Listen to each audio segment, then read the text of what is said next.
Imagine this. You meet someone for the very first time, and the conversation stretches not for minutes, not even for hours, but for more than 13 hours without pause. The energy flows endlessly. Ideas spark like fire against flint, and you both feel as if the walls of time have fallen away. One of you looks across the table and sees not just a colleague, but a potential heir, a living continuation of a great vision. The other looks back and finds not just a teacher, but the father figure he has long been seeking. This was the atmosphere in 1907 when the 32-year-old Carl Jung first sat down with Sigmund Freud in Vienna. What began as a single meeting would alter the course of modern psychology, for it planted the seed of both a profound friendship and a tragic rupture. That legendary meeting between Jung and Freud lasted from the morning deep into the night. They spoke of dreams, of hidden forces in the psyche, of the resistances patients showed when confessing forbidden desires, of myths and ancient stories that seemed to echo in human neuroses. Freud, already in his 50s, was impressed by the young Swiss psychiatrist who seemed bold enough to wrestle with the darkness of the unconscious. Jung, for his part, was exhilarated to meet the man who had dared to declare that the human mind was not a temple of reason, but a labyrinth driven by instinct and desire. From the first moment, a current of intimacy ran between them. Freud told Jung that he had never spoken with anyone as openly as he had that day. Jung, though still cautious, felt he had found in Freud a rare companion who understood the risks of exploring forbidden regions of the mind. The room where they sat, lined with books and tobacco smoke, became more than a setting for academic discussion. It became a confessional, a chamber of initiation, where two seekers of truth recognized each other. Freud had long sought someone to carry forward his work, someone younger, energetic, and less entangled in the cultural prejudices of Vienna. He feared his theories of sexuality as the root of neurosis would be dismissed, or worse, buried. Jung appeared as the ideal figure, educated in medicine and psychiatry, Protestant rather than Jewish, a man whose background could shield psychoanalysis from anti-Semitic criticism. But beyond these strategic considerations, Freud felt a genuine kinship with Jung, almost paternal in nature. Jung, meanwhile, had grown up without the steady presence of a strong father figure. His relationship with his own father had been marked by fragility and doubt. When Freud extended his intellectual embrace, Jung felt both recognition and relief. Here was a man of authority who invited him into a shared mission. Yet within Jung, there was also restlessness, a quiet sense that the soul contained more than Freud's theories allowed. Even in those first moments of admiration, there was a seed of divergence waiting to grow.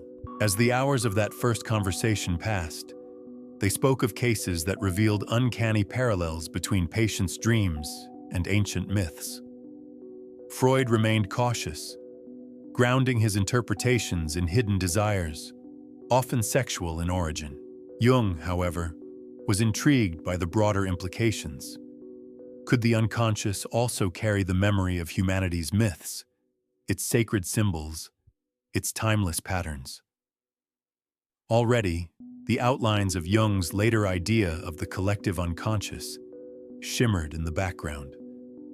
But in that first encounter, he did not yet voice it.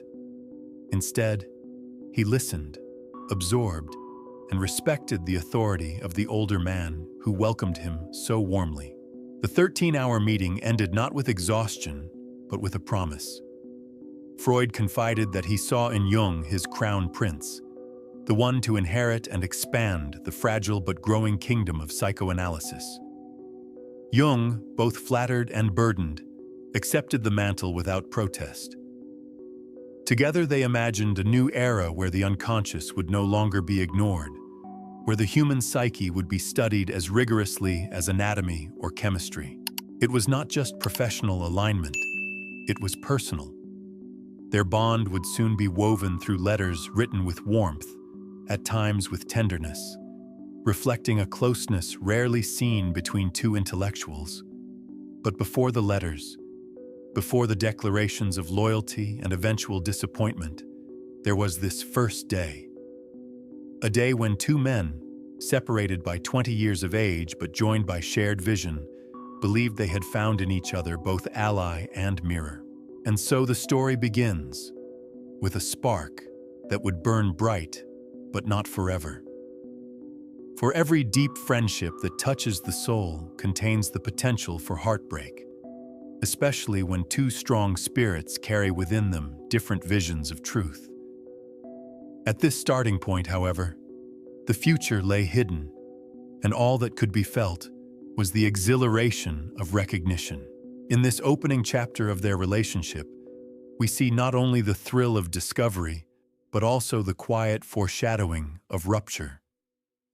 The 13-hour conversation stands as both symbol and omen, intense, luminous, but also destined to be too much to contain.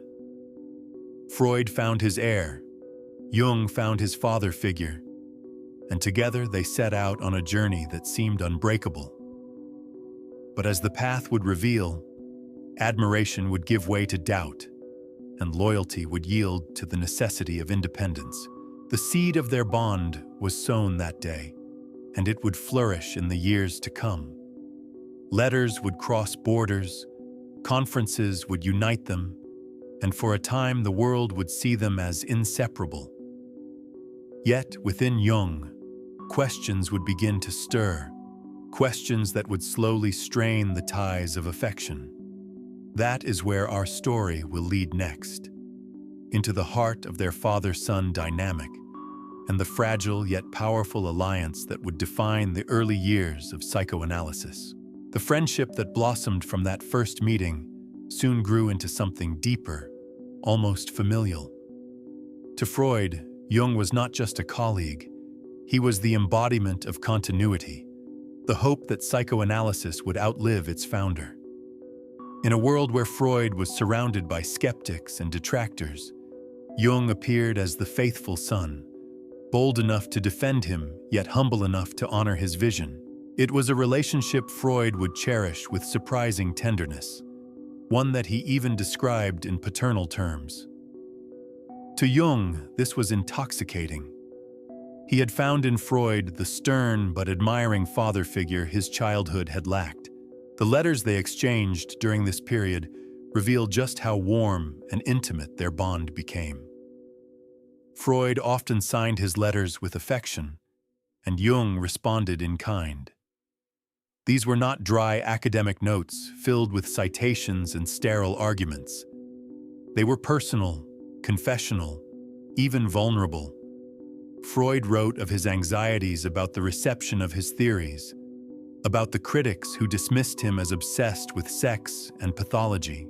Jung offered reassurance, often praising Freud's courage and brilliance.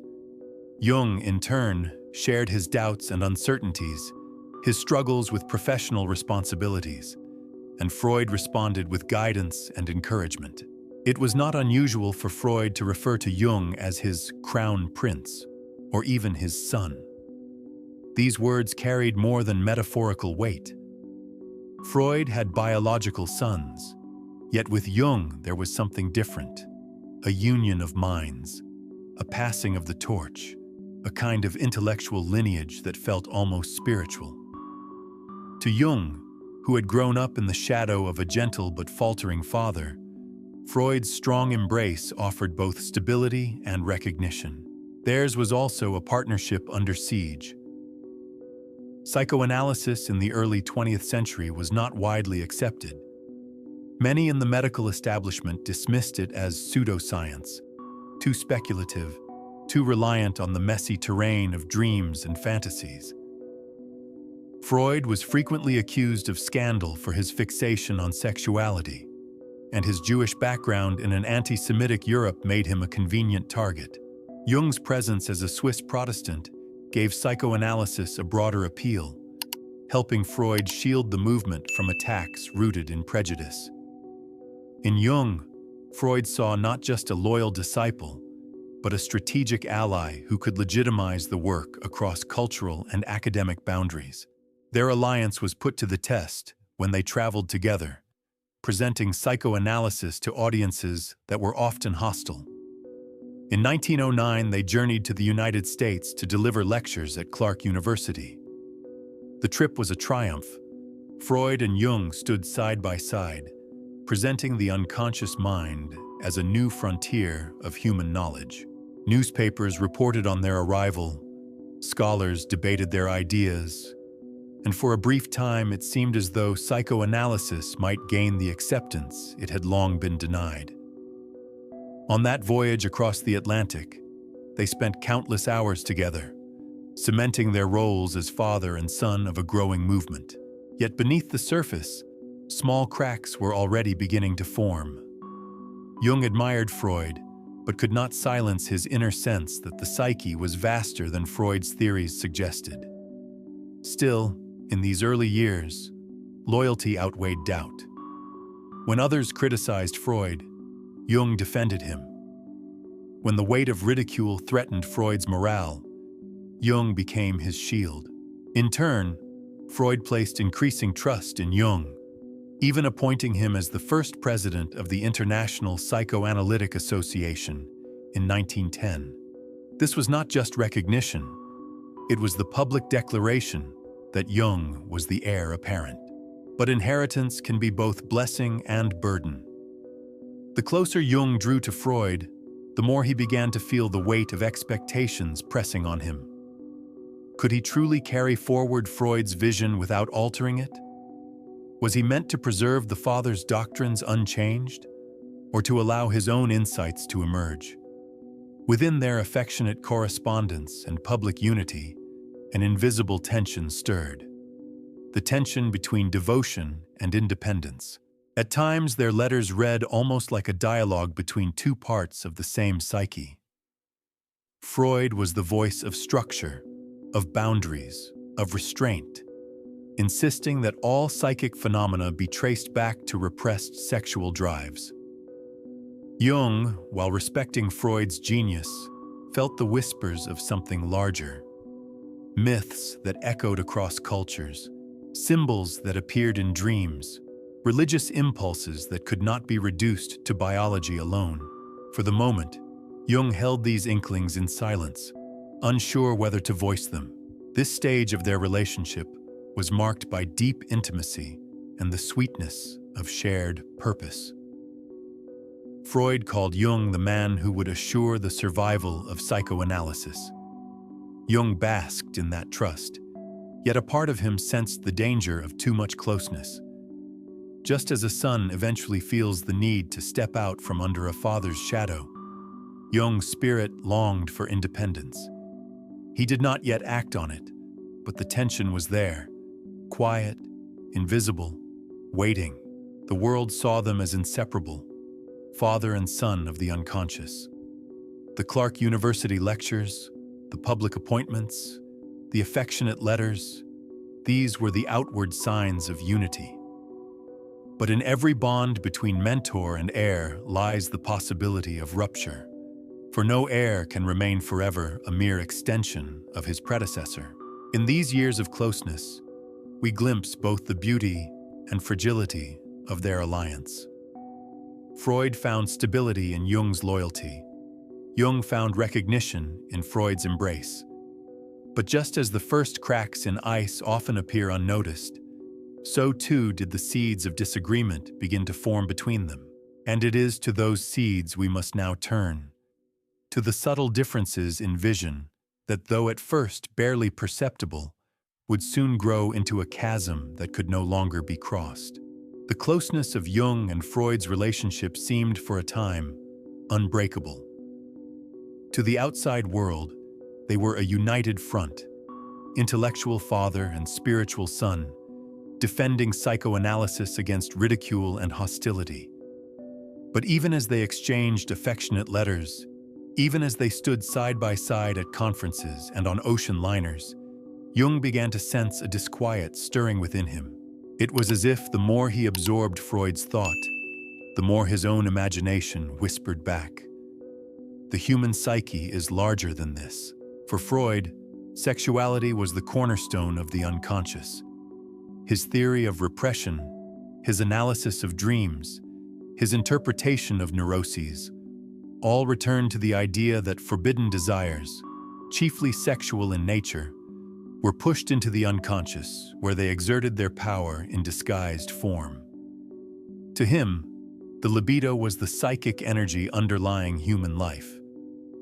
For years, Freud had fought alone to defend this position against derision. The certainty of his view was not just intellectual, it was existential. To abandon it would be to unravel the very foundation of psychoanalysis. Jung admired the boldness of Freud's conviction, but he found himself drawn toward a broader horizon. He noticed, in his patient's dreams, not only repressed sexual wishes, but also images that seemed to belong to another order altogether. Archetypal figures, mythic animals, symbols of transformation that reached far beyond personal biography. He felt that within the unconscious, there was not only the personal dimension, but also a collective layer, one that contained the shared memory and imagination of humanity itself. At first, Jung attempted to reconcile these inklings with Freud's teachings. He wrote cautiously, framing his observations in language that might be acceptable to his mentor. Yet each attempt felt like fitting a vast ocean into a narrow canal. Jung saw in myths and religious symbols something powerful, something that gave shape to human longing. He wondered, if we reduce all this to sexuality, do we not risk missing the soul's cry for meaning?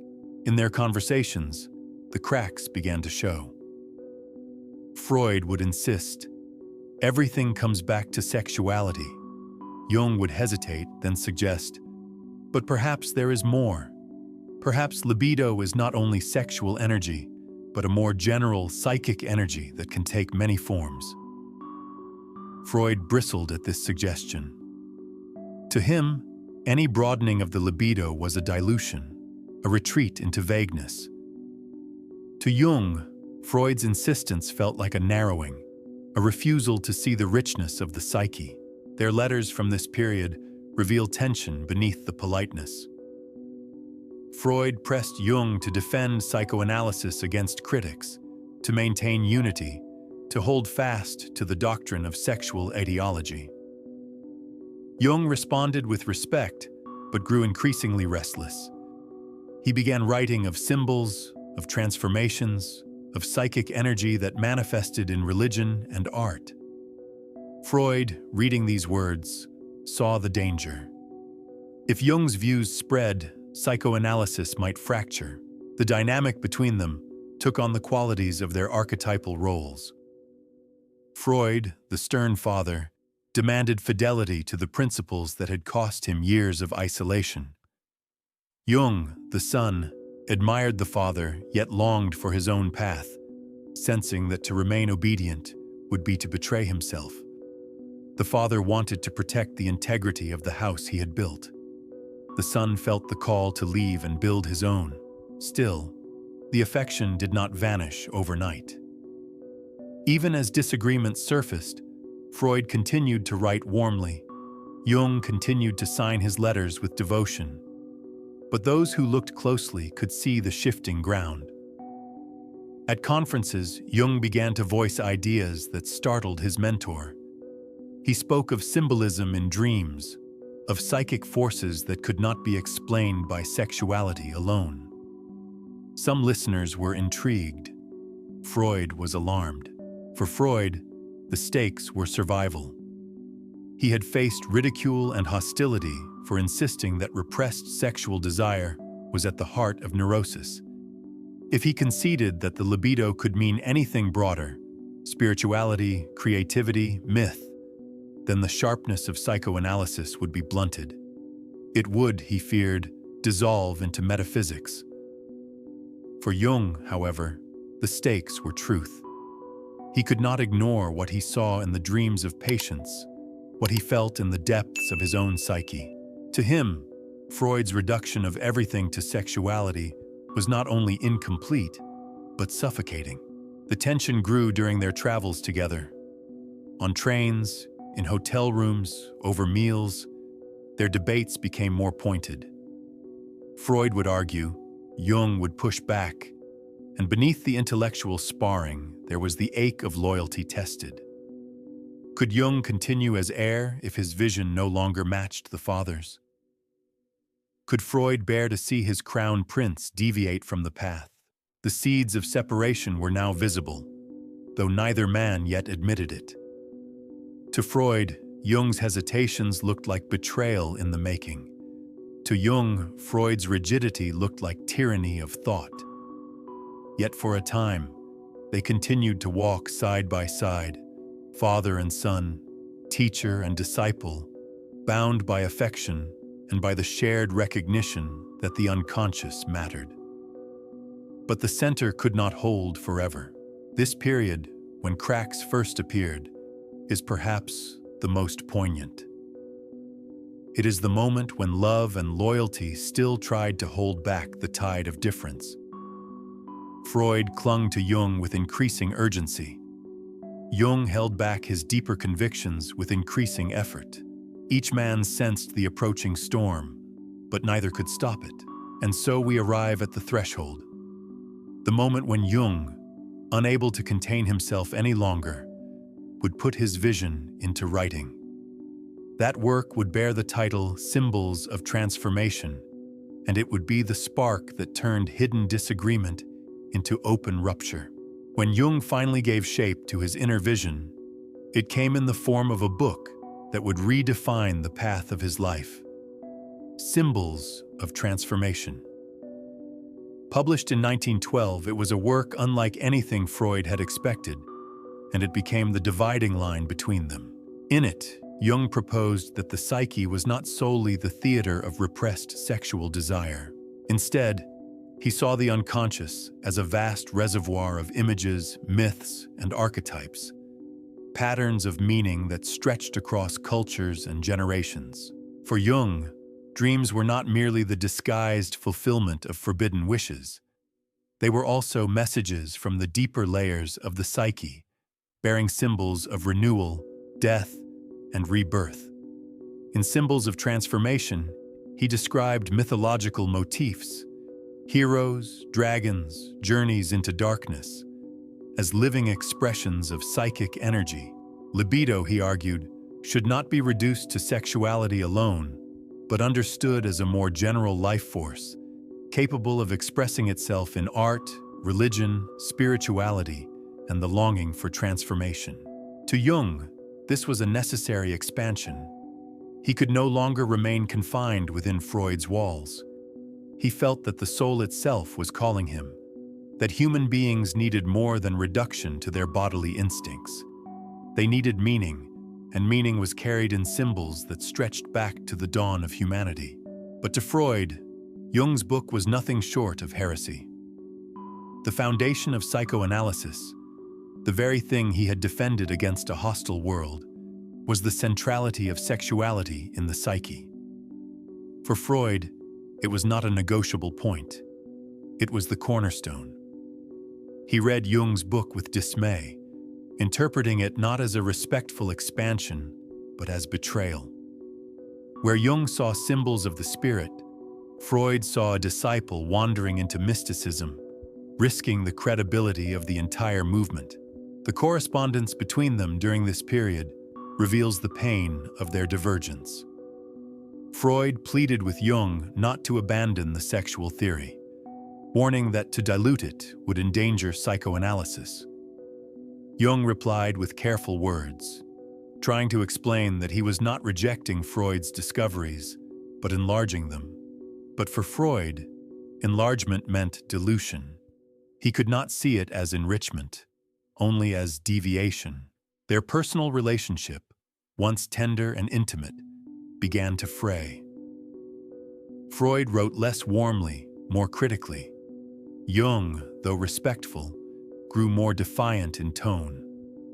The father and son who had once embraced now found themselves circling each other warily, each defending his vision as essential. The book itself was a watershed. With symbols of transformation, Jung had publicly declared his independence, whether he admitted it or not. Scholars and students noticed the difference in emphasis. Some remained loyal to Freud, others felt intrigued by Jung's broader horizon.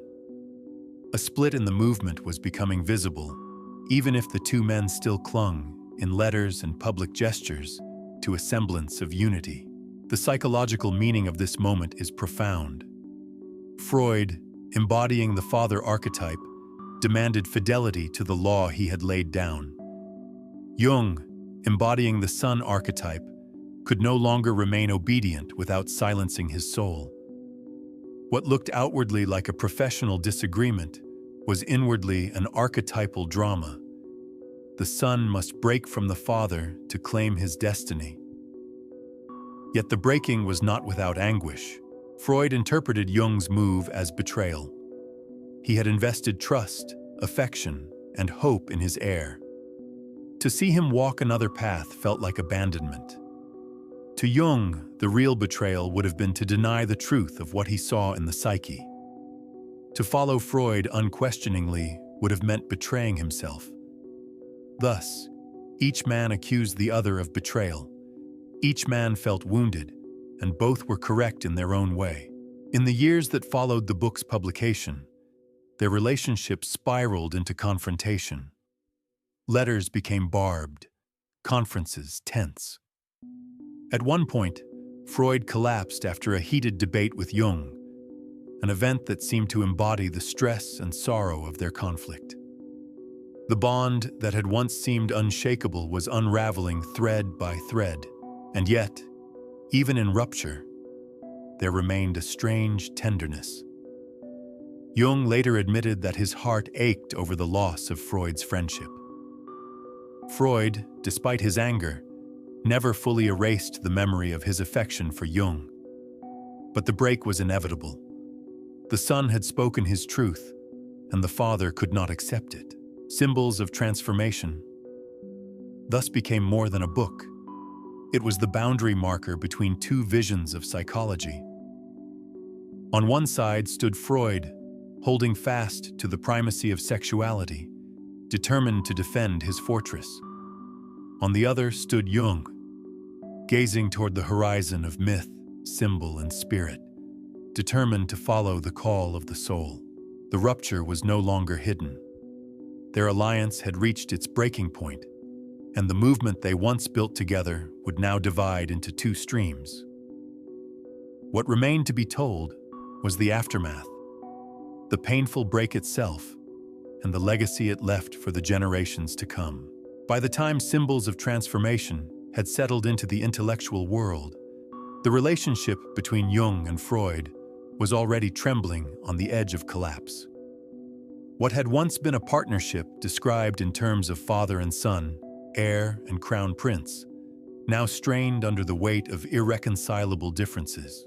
For years, Freud had believed he had found in Jung the perfect successor, a man who would carry psychoanalysis beyond the limits of Vienna, beyond the prejudice of anti-Semitism, into the heart of Western science.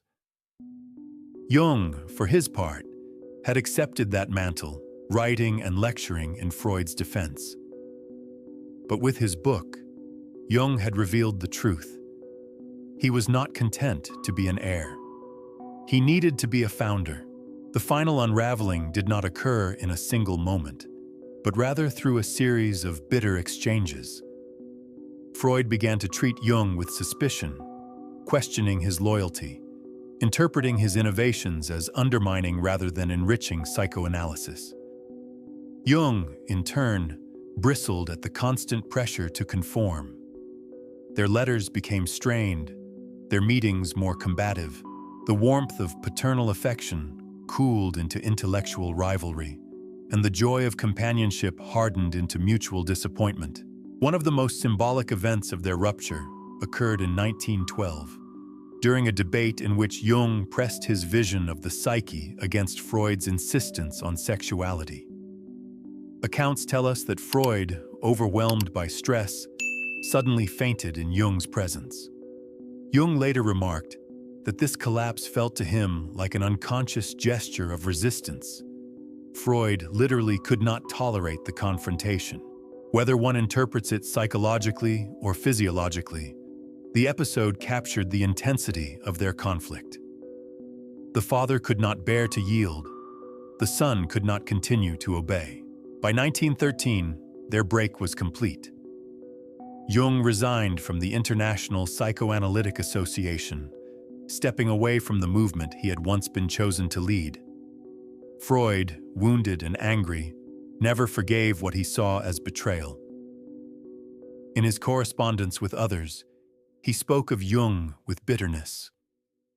Jung, meanwhile, entered a period of profound solitude, wrestling with visions and inner experiences that would eventually form the foundation of his analytical psychology. The psychological meaning of their rupture is as significant as their ideas themselves. Every heir who dares to leave the shadow of the father must endure both loss and liberation. Jung's decision to break away was not only an intellectual stance, it was a spiritual necessity. He believed that to reduce the human psyche to sexual repression was to deny its grandeur, its hunger for meaning, its reach toward the transcendent. Yet in walking away, he also lost the father figure he had longed for. The cost of independence was grief, but out of that grief came creation. Jung began to develop the ideas that would define him: the collective unconscious, archetypes, individuation, the shadow and the self. Where Freud saw repression and instinct, Jung saw myth and symbol. Where Freud sought to uncover hidden desires, Jung sought to guide the soul toward wholeness. Their separation gave birth not only to two schools of thought, but to two ways of seeing the human condition. One focused on the roots of desire, the other on the heights of meaning. The legacy of their break endures. Freud became the father of psychoanalysis, shaping psychiatry, literature, and culture with his theories of repression and sexuality. Jung became the father of analytical psychology, influencing art, religion, philosophy, and depth psychology with his visions of archetypes and the collective unconscious. Together, even in separation, they carved the pathways that continue to define how we understand the mind. Yet their story is not only about psychology. It is about courage, loyalty, betrayal, and the painful necessity of individuation. Jung's break with Freud is the archetypal drama of a son who must step out from the father's house to find his own destiny. It is the eternal struggle between fidelity to tradition and fidelity to the soul's inner voice. So what, then, is the lesson for us? It may be this: there comes a moment in every life when we are faced with a similar choice. Do we remain loyal to the authorities, the teachers, the structures that once gave us stability, or do we dare to step into uncertainty in order to honor our truth? Freud and Jung remind us that such choices are never painless. They involve loss, misunderstanding, and sometimes permanent separation. But they also open the possibility of creation, of new life, of truth revealed. As we close this story, return to the image with which it began. Two men in a room, speaking for 13 hours, recognizing each other as father and son. That spark of recognition was real, and so was the sorrow of their separation. But out of their bond and their break came the birth of two intellectual lineages that shaped the 20th century.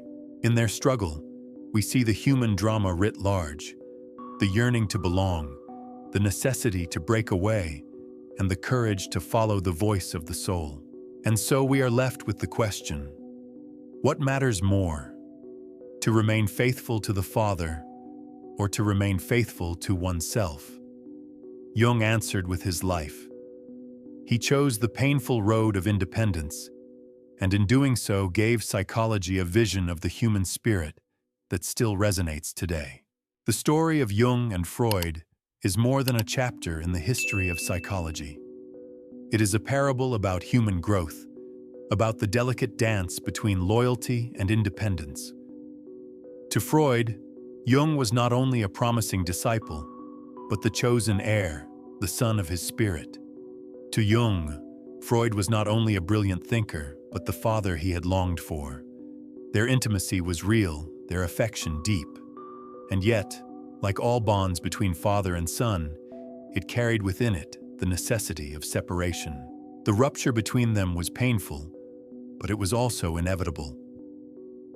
Freud clung to his vision of sexuality as the cornerstone of the psyche, unwilling to yield what he had fought so hard to defend. Jung could not silence his conviction that the soul was larger, that the unconscious contained not only desires, but also myths, symbols, and spiritual longings. To betray Freud would have been sorrowful, but to betray himself would have been intolerable. What Jung teaches us, through his break with Freud, is that true growth often demands leaving behind even those we love most. It demands the courage to step away from authority, to risk misunderstanding, to endure loneliness in order to honor the call of the inner voice. His analytical psychology was not merely a new theory. It was the fruit of that courage, a vision born of independence. Freud gave the world a way of seeing the hidden forces of desire.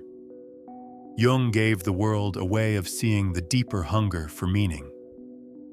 Both were right in their own ways, and their split ensured that psychology would be shaped not by a single doctrine, but by a dialogue of perspectives. Together, in conflict, they gave humanity a richer understanding of itself. And perhaps this is the ultimate lesson. We too carry within us the tension between loyalty and freedom. Each of us has a Freud, an authority, a teacher, a definition of who we are that feels safe but limiting. And each of us has a Jung, the restless part that longs to follow a deeper truth, even at the cost of rupture. The drama of their relationship invites us to ask, will we remain in the shadow of authority, or will we dare to step into the unknown? Carl Jung chose the unknown. He chose to lose a father in order to find himself. And from that painful choice came a vision of the psyche as a vast landscape of symbols, myths, and archetypes, a vision that continues to illuminate our lives more than a century later. So as you reflect on their story, ask yourself, what truths within you remain unspoken, waiting to be honored? And what courage might be required to follow them? Perhaps the story of Jung and Freud is not only about psychology at all. Perhaps it is about the timeless journey of the human soul, the necessity of breaking away from the old in order to be reborn into the fullness of who we truly are.